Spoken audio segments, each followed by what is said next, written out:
น้ำหวานข้าวรสซองอันนี้แมนใส่ใบเตยเนาะเป็นหอมกินหอมดีๆกะทิมะพร้าว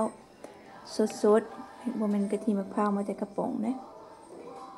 แล้วอันนี้หม้อน้อยพวกเขาเห็ดเรียบร้อยแล้วเห็ดมื้อเช้านี้ขั้นมันเดมันนี่มันแข็งละมันเป็นคือบุญคือเป็นเจลโล่นี่แหละเราสิตักมาใส่กับอันน้ำหวานข้าวรสซอง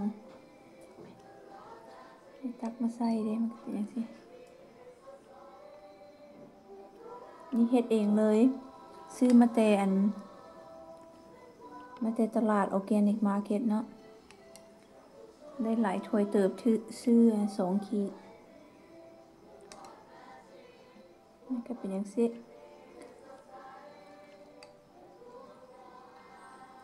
ผู้เฒ่านี่เพิ่นมักกินอันนี้เพิ่นมันพอดีกินในคั่นแล้วก็กินไปตลาดไปซื้อเห็นคนซื้อบักหลายเขาเจ้าว่าไปซื้อไปคั่นใส่กระปุนปลา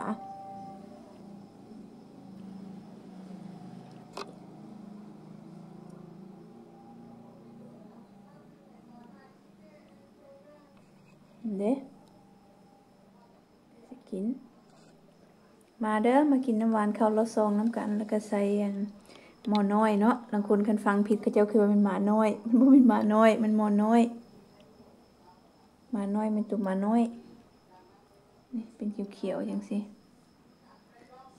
ว่าใบมันเป็นยังไงก็ได้อัดวิดีโอไปให้เบิ่งแล้วก็คั่นให้เบิ่งแล้วแบบคั่นใบยะนางและแบบยอใบยะนางคันอยากเห็นก็ไปเบิ่งอยู่ channel ของเฮาอยู่ YouTube เด้อไปกินน้ำหวานก่อนเด้อ